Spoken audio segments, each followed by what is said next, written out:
मैं डॉक्टर भामा अग्रवाल आपके अपने यूट्यूब चैनल पर आपका स्वागत करती हूँ, अभिनंदन करती हूँ।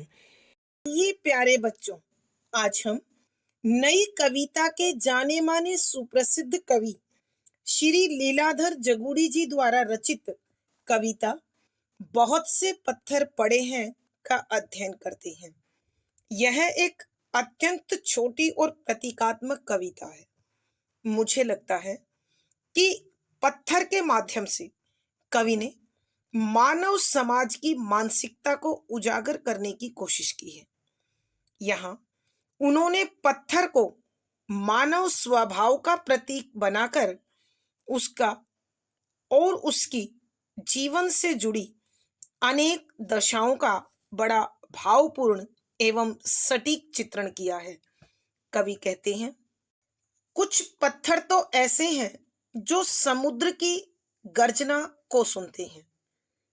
अर्थात मुझे लगता है यहाँ कवि उन साहसी मनुष्यों की बात कर रहे हैं जिनका धैर्य और संघर्ष शक्ति समुद्र के समान विशालता और गंभीरता लिए हुए होती है।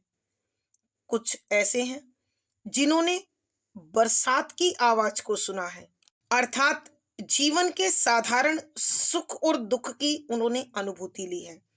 कुछ ऐसे भी पत्थर हैं जिन तक पानी की आवाज तक नहीं पहुंचती, अर्थात ये उन व्यक्तियों की बात हो रही है जिन पर किसी के भावों का कोई प्रभाव नहीं पड़ता है। इस संसार में कुछ पत्थर ऐसे भी हैं जो सन्यासियों की भांति, मनीषियों की भांति पर्वतों पर पड़े हुए हैं और उन पर केवल बर्फ जमती है।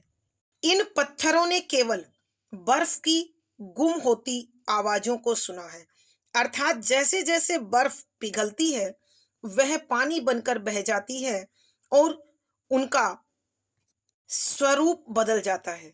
मुझे लगता है यहाँ कवि धीर गंभीर ऐसे व्यक्तित्व की बात कर रहे हैं जो जीवन में त्याग का, चिंतनशीलता का और तपस्या का भाव रखते हैं और संसार की हर बुरी भली बात को अपने ऊपर ओटने की, सहन करने की अदम्य साहस रखते हैं। यहाँ कुछ ऐसे भी पत्थर हैं हमारे चारों ओर जो नुकीली ठोकरें बनी हुई हैं, अर्थात समाज के वो मनुष्य जो केवल दूसरों को कष्ट देकर प्रसन्नता को प्राप्त करते हैं। उन्होंने न तो कभी पानी की आवाज सुनी है, न उन पर कभी पानी की बूंदें पड़ी हैं। उन्होंने केवल खून की आवाजों को सुना है, अर्थात अपनी दूषित मानसिकता के कारण वो किसी की भी संवेदना को, किसी की पीड़ा को, किसी के द्वारा किए गए उपकार के कार्यों को भी उन्होंने कृत घनता के साथ स्वीकार किया है। अर्थात ऐसे व्यक्ति समाज में केवल कष्ट पहुंचाने के लिए होते हैं। कवि एक बार पुनः कहते हैं कि जो पत्थर कभी किसी की आवाज नहीं सुनते हैं वो या तो मलबे में दबे हुए होते हैं अथवा कीचड़ में दबे हुए होते हैं, अर्थात जिनके मन मस्तिष्क में दूषित विचार शामिल होते हैं वो निश्चय ही असामाजिक या समाज प्रदूषक हाथों का खिलौना होते हैं। जो पत्थर नदी में पड़े हैं उन्होंने नदी के पानी के साथ उसकी आवाज सुनने की और अपनी आवाज उसमें मिलाने की कोशिश की है।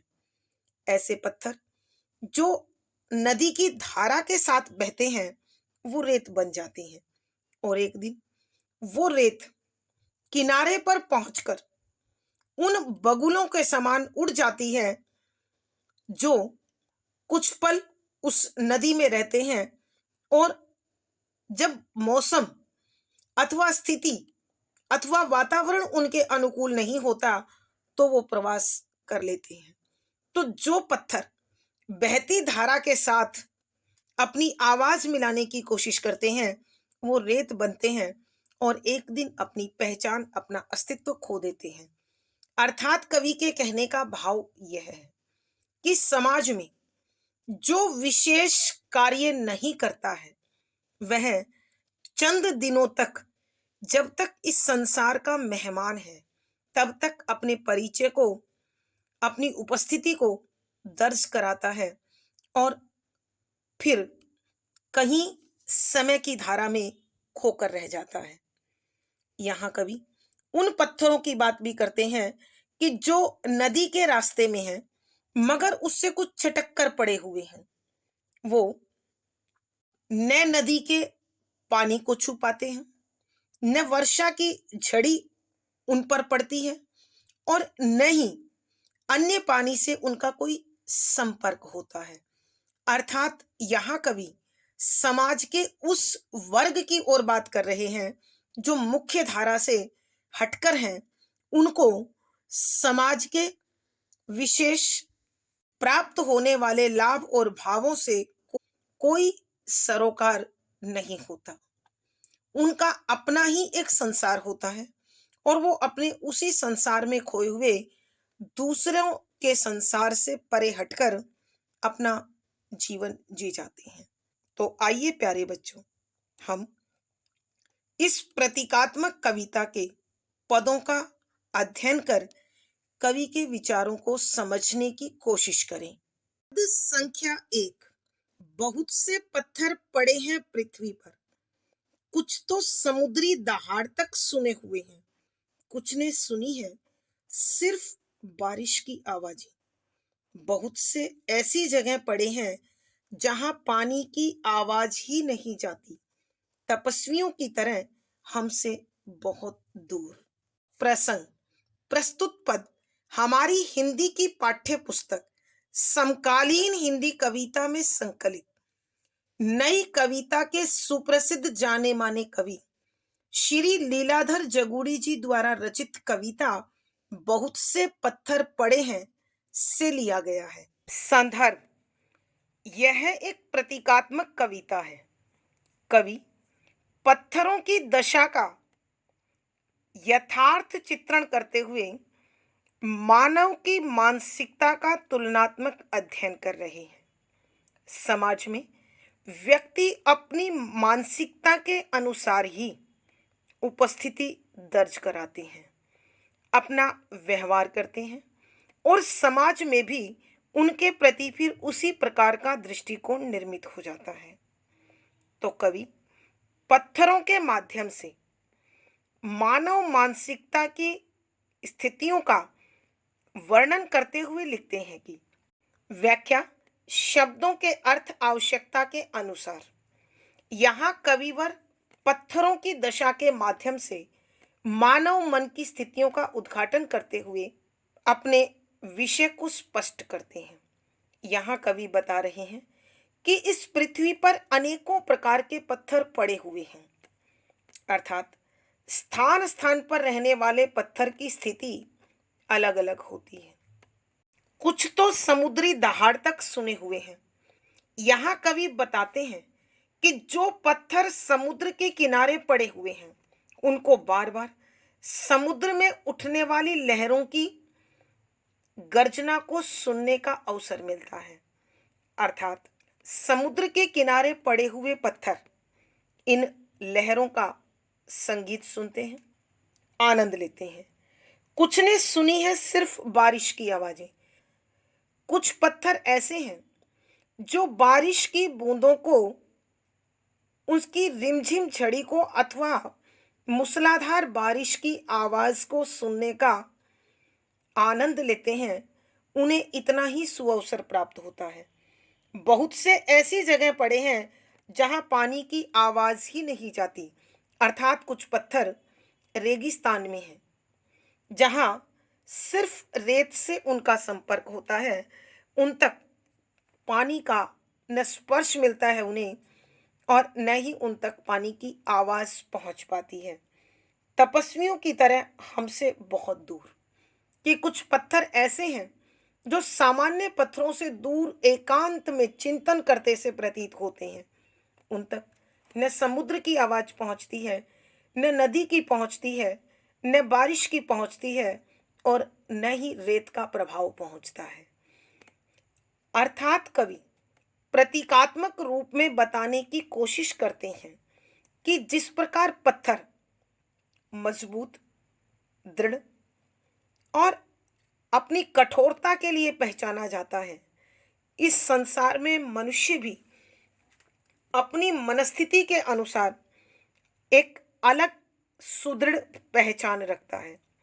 यहाँ कुछ मनुष्य ऐसे हैं जिन्होंने विशेष साहस के साथ, जैसे धीर गंभीर समुद्र में गर्जना उठती है, उन्होंने भी अपने रक्त के उस जोश को अनुभव किया है और अनेक साहसिक कार्य किए हैं।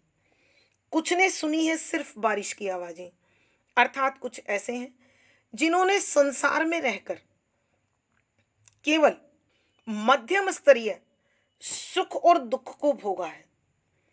बहुत से ऐसी जगह पड़े हैं जहां पानी की आवाज ही नहीं जाती, कि कुछ ऐसी जगह भी रहते हैं जिन पर किसी भी स्थिति का कोई प्रभाव नहीं पड़ता है, अर्थात उनके जीवन में न कोई सुख का आनंद है और न ही दुख का अतिशय।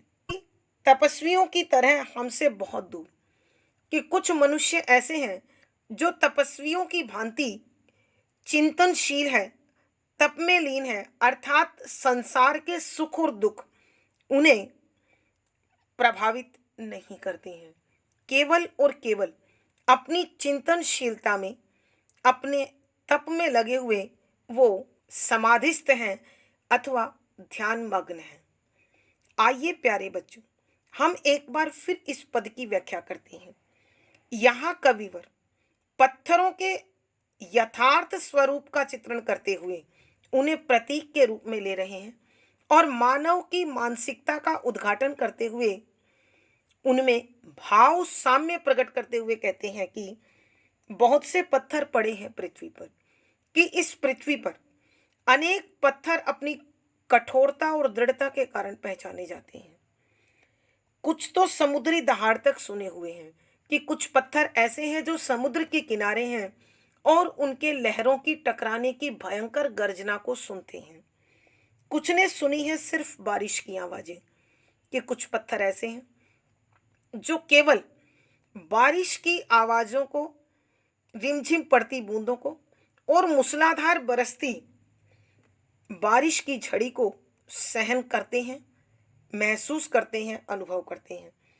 बहुत से ऐसी जगह पड़े हैं जहां पानी की आवाज ही नहीं जाती, कि कुछ पत्थर ऐसे स्थानों पर भी है जहां उन्हें न पानी का स्पर्श मिलता है, न पानी की आवाज, कलकल का स्वर सुनने का आनंद मिलता है। तपस्वियों की तरह हमसे बहुत दूर, कि कुछ तपस्या में लीन एकांत में शांत बैठे हुए हैं। अर्थात कवि मानव स्वभाव का उद्घाटन करते हुए कहते हैं कि संसार में मनुष्य अपने मनोभावों के अनुसार ही उपस्थिति दर्ज कराता है।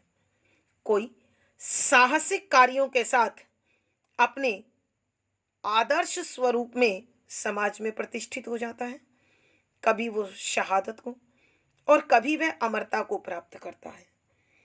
कुछ बारिश की आवाजों की भांति इस संसार में कुछ थोड़े स्तर के सुख दुख प्राप्त करते हैं और कुछ मनुष्य ऐसे भी हैं जो तपस्वियों की भांति चिंतनशील, मननशील, समाधिस्थ तप में लगे हुए हैं। उन तक न सुख रूपी पानी की बूंदें पहुंचती है और न दुख रूपी रेत, अर्थात उनके जीवन में सुख दुख उन्हें अधिक प्रभावी नहीं लगते हैं। वो अपनी समाधि में मस्त और लीन रहते हैं। भावार्थ, कवि के कहने का भाव यह है कि इस संसार में हर तत्व अपने एक अलग स्वरूप के साथ पहचान बनाता है। विशेष यहाँ कवि ने पत्थरों के यथार्थ चित्रण के साथ मानव मानसिकता का तुलनात्मक अध्ययन किया है। सरल सहज प्रवाहमयी खड़ी बोली का प्रयोग है। लक्षणा शब्द शक्ति है। शांत रस प्रसाद गुण है। मुक्तक छंद गेय शैली और संगीतात्मकता बनी हुई है। यहाँ इस पद में मानवीकरण, उपमा, उल्लेख आदि अलंकारों का सुंदर सटीक प्रयोग किया है। पद संख्या 2। ऐसे भी पत्थर हैं जिन्होंने सिर्फ गिरती बर्फ की गुम होती आवाज सुनी है। हमारे चारों ओर बिखरी हैं नुकीली ठोकरें, जिन्होंने न पानी की आवाजें सुनी है न बर्फ की। खून की आवाजों के अलावा पानी की आवाज के बिना जो पत्थर गुजरे हैं वे मलबे और दलदल में चुभे होंगे कहीं। प्रसंग पूर्ववत। संदर्भ। यहाँ कविवर पत्थरों की दशा के माध्यम से मानव की मानसिकता का उद्घाटन करते हुए कविवर बताते हैं कि संसार में जिस प्रकार भिन्न भिन्न स्थान पर स्थित पत्थर विभिन्न परिस्थितियों को अलग परिस्थितियों को भोगते हैं, ठीक उसी प्रकार मानव जीवन भी अपनी परिस्थितियों के कारण अलग स्वभाव में प्रकट होता है, दिखाई देता है। यहाँ उसी का उद्घाटन करते हुए कविवर लिखते हैं कि व्याख्या। शब्दों के अर्थ आवश्यकता के अनुसार ऐसे भी पत्थर हैं जिन्होंने सिर्फ गिरती बर्फ की गुम होती हुई आवाज सुनी है।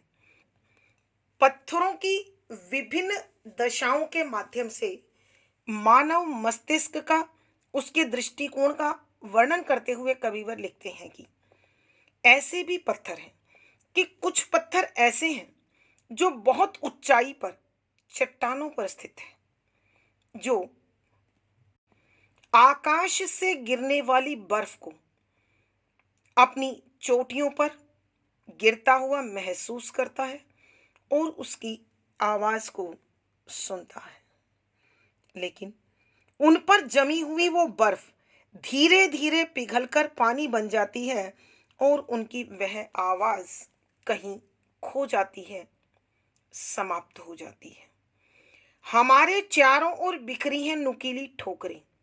एक कविवर बताते हैं कि अनेक नुकीले पत्थर हमें अपने वातावरण में हर ओर बिखरे हुए दिखाई देते हैं, जो समय असमय हमें चोट पहुंचाते रहते हैं।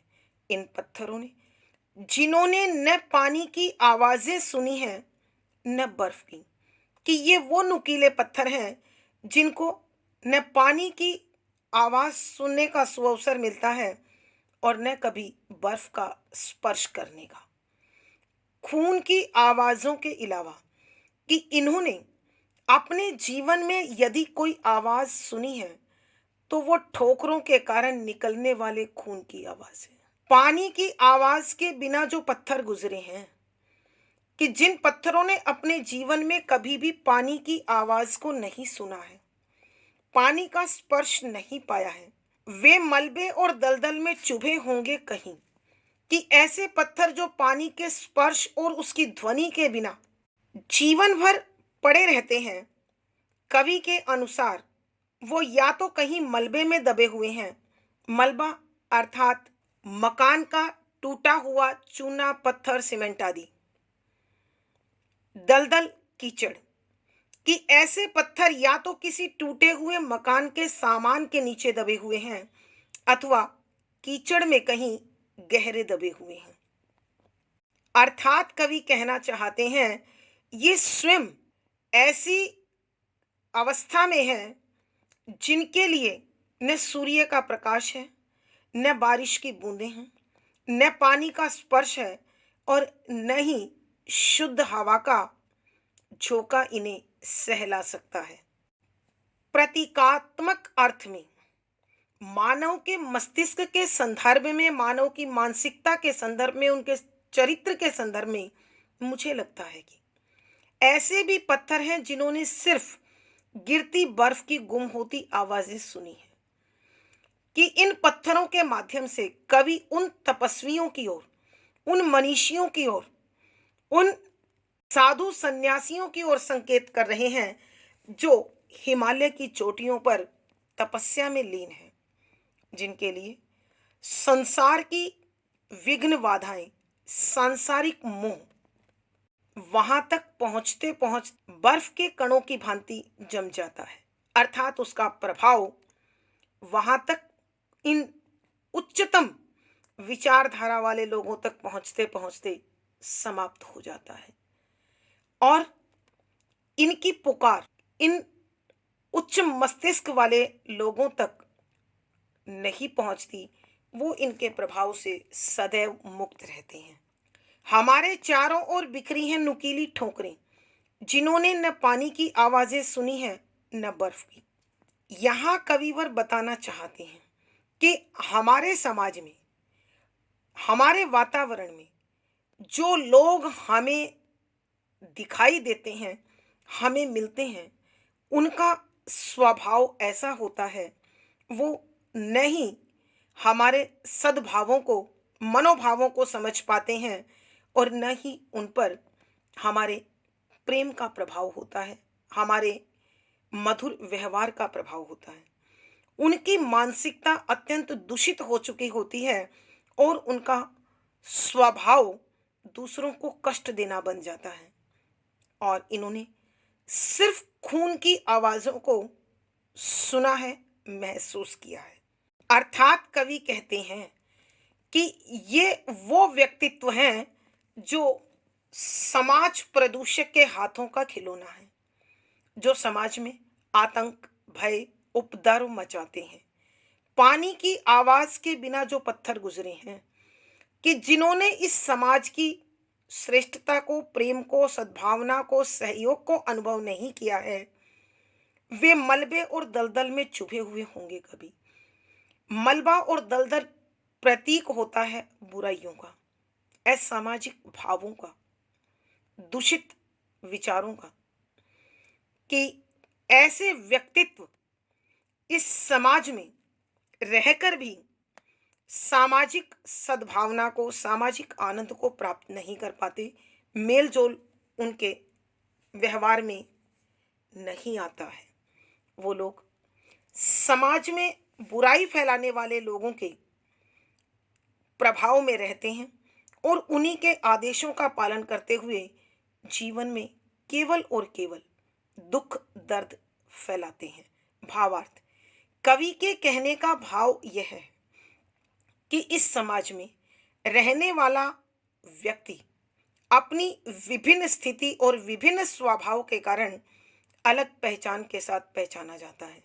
भावार्थ, यहाँ कवि के कहने का भाव यह है कि मानव अपने सत्व, रजस और तमस गुण के अनुसार कार्य करता है और जिस गुण की प्रधानता होती है उसका व्यक्तित्व उसी के अनुरूप निर्मित हो जाता है, जो कवि ने पत्थरों के व्यवहार और उनकी दशा के माध्यम से प्रकट किया है। विशेष, यहाँ कवि ने पत्थरों के यथार्थ स्वरूप के साथ मानव मानसिकता का तुलनात्मक अध्ययन किया है।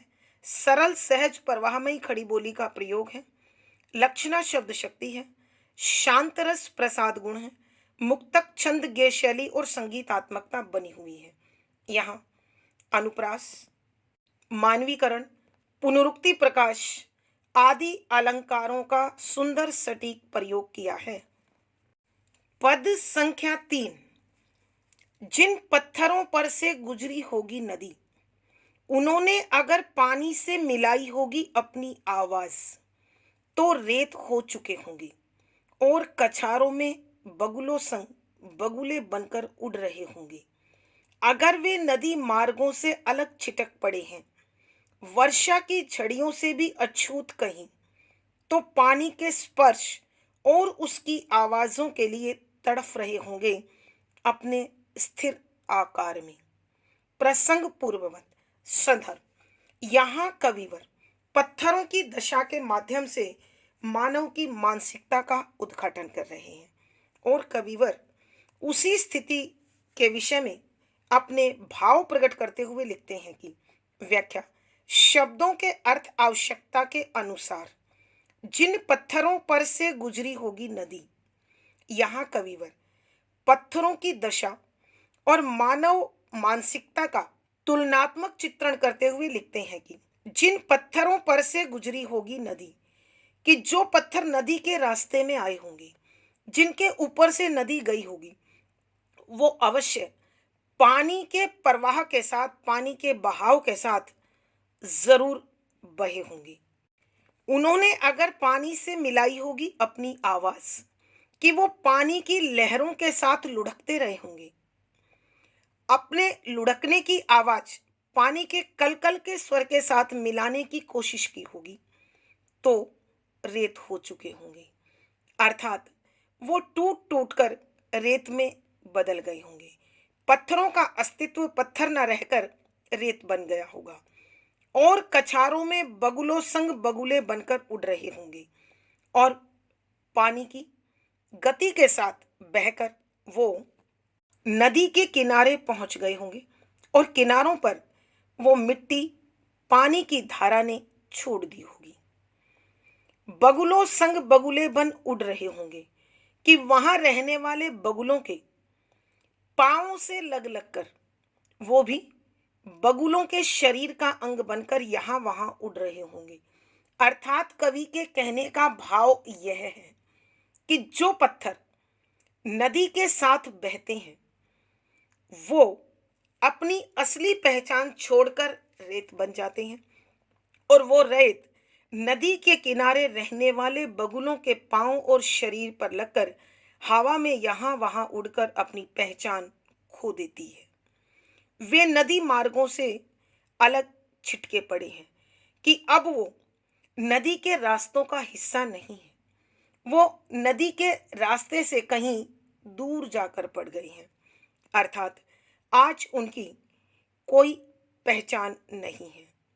वर्षा की झड़ियों से भी अछूत कहीं कि जो पत्थर बारिश की बूंदों से दूर रहते हैं, अर्थात जिन पर बारिश की बूंदों का भी कोई प्रभाव नहीं, अछूत अस्पर्श जिसे छुआ ना गया है, कि वर्षा की रिमझिम झड़ी भी जिन पत्थरों को छू नहीं पाती, तो पानी के स्पर्श और उसकी आवाजों के लिए तड़फ रहे होंगे कि आज वो उस पानी की शीतल छुअन और उसकी कलकल के स्वर को सुनने के लिए बेचैन हो रहे होंगे अपने स्थिर आकार में, कि जो उनका स्थिर आकार है वो उसी के कारण तड़फ रहे होंगे, बेचैन हो रहे होंगे। अर्थात मानव की मानसिकता का इन पत्थरों से तुलनात्मक अध्ययन करते हुए कविवर लिखते हैं, जिन पत्थरों पर से गुजरी होगी नदी, कि जिन पत्थर रूपी मनुष्यों ने समय की धारा रूपी नदी के स्पर्श को छुआ होगा और इस समाज की चाल से अपनी चाल मिलाई होगी, तो वो इस समाज का अंग बनकर अपने अस्तित्व को, अपनी अलग पहचान को, अपने वजूद को इसमें मिला चुकी होंगे। अर्थात अब वो समय की धारा के साथ, मृत्यु के साथ ही धीरे धीरे भुला दिए गए होंगे। और जिस प्रकार नदी के किनारे जमी हुई रेत बगुलों के संग आकाश में उड़कर नदी से दूर चली जाती है, ठीक उसी प्रकार समय बीतने के साथ समाज जो विशेष पहचान नहीं बनाते, उन व्यक्तियों को समय की गर्त, समय की रेत में दबकर खो जाना पड़ता है। अब कवि उन मनुष्यों का जिक्र कर रहे हैं जो समाज में सहयोग, प्रेम, सद्भावना, अपनेपन को अनुभव नहीं करते, दूर सामाजिक व्यवहार से अलग अपना जीवन जीते हैं, जिन पर सामाजिक प्यार रूपी पानी का कोई प्रभाव नहीं होता है। उन पर बारिश की रिमझिम झड़ी भी कोई असर नहीं दिखा पाती है। वो इस प्रेम के स्पर्श, इस मेल के आनंद और अपने हृदय की आवाजों को सुनने के लिए बेचैन तड़फते होंगे, अपनी उस कठोर मानसिकता के कारण, अपनी उस पथरीले मनोभावों के कारण। आइए बच्चों, हम एक बार फिर इस पद की व्याख्या करते हैं। यहाँ कविवर पत्थरों की दशा का तुलनात्मक अध्ययन मानव की मनस्थिति के साथ करते हुए लिखते हैं कि जिन पत्थरों से कभी नदी बही है, अर्थात नदी की धारा ने जिन पत्थरों को छुआ है और अपने साथ बहाया है, उन्होंने अगर पानी से मिलाई होगी अपनी आवाज, कि वो नदी की इन लहरों के साथ, इस जल की कलकल के स्वर के साथ अपने लुढ़कने की आवाज यदि उन्होंने मिलाई होगी, तो वो पत्थर लुढ़कते लुढ़कते अपने अस्तित्व को खोकर रेत बन चुके होंगे और नदी के किनारों पर रेत के रूप में स्थिर होकर वहां रहने वाले बगुनों के शरीर और पांवों के साथ उड़कर हवा में यहां वहां छिटक गए होंगे। अगर वे नदी मार्गों से अलग छिटके पड़े हैं, वर्षा की झड़ियों से भी अछूत कहीं, तो पानी के स्पर्श और उसकी आवाजों के लिए तड़फ रहे होंगे अपने स्थिर आकार में। कि कुछ ऐसे पत्थर जो न नदी के मार्ग का हिस्सा है, न जिन पर बारिश की बूंदें पड़ती हैं, उनकी रिमझिम झड़ी का स्पर्श उन्हें मिलता है, तो वो पानी की इस शीतल छुवन के लिए और बारिश की आवाज के लिए तथा पानी के कलकल के स्वर के लिए जीवन भर अपने स्थिर आकार को कोसते रहते होंगे और इस पानी के स्पर्श और उसकी ध्वनि के लिए तड़पते रहते होंगे। यहाँ प्रतीकात्मक रूप में कवि लिखते हैं कि जो पत्थर अर्थात मनुष्य समय की नदी के प्रभाव में आते हैं, अर्थात समय की चाल के साथ अपनी चाल मिलाते हैं, न विशेष करते हैं और न ही उससे पिछड़ते हैं, तो धीरे धीरे वो समाज और समय की धारा में कहीं खोकर रह जाते हैं। उनका अस्तित्व, वजूद इसी समय के प्रभाव से धीरे धीरे धूमिल हो जाता है। वो मृत्यु के साथ समाज के एक अलग किनारे पर पहुंच जाते हैं और कुछ समय के बाद उन्हें भुला दिया जाता है। अगर वे नदी मार्गों से अलग छिटके पड़े हैं, वर्षा की झड़ियों से भी अछूत कहीं, कि यदि कोई मनुष्य अपनी कठोरता के कारण, अपने अलग प्रभाव के, अपने अलग प्रकार के स्वभाव के कारण न नदी के मार्ग में आते हैं, अर्थात समय के प्रभाव में आते हैं, न अवसर का आनंद लेते हैं, तो निश्चित रूप से एक दिन इस समाज के प्रेम के लिए, इस समाज के सहयोग के लिए, मेलजोल के लिए, अपनेपन के लिए अवश्य तड़फते हैं और अपने स्वभाव को, अपने जीवन की इस निरस्ता को अवश्य कोसते हैं।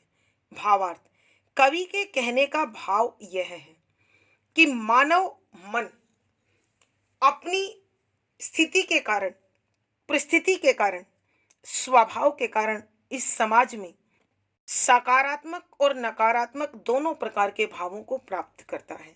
विशेष यहाँ कवि ने पत्थरों की दशा के माध्यम से मानव मस्तिष्क का उद्घाटन किया है। सरल, सहज, प्रवाहमयी खड़ी बोली है। लक्षणा शब्द शक्ति, शांत रस है, प्रसाद गुण है, मुक्तक छंद, गेय शैली और संगीतात्मकता है। यहाँ मानवीकरण, उल्लेख, अनुप्रास आदि अलंकारों का सुंदर सटीक प्रयोग हुआ है। आज की कक्षा में प्यारे बच्चों इतना ही। अगली वीडियो में फिर मुलाकात होगी। आशा है पढ़ा गया विषय आपको समझ में आया होगा। अपने भाव व विचार कमेंट बॉक्स में लिखें। वीडियो को लाइक करें, शेयर करें और चैनल सब्सक्राइब करें। आपका दिन और जीवन मंगलमय हो, इसी शुभकामना के साथ आभार, धन्यवाद।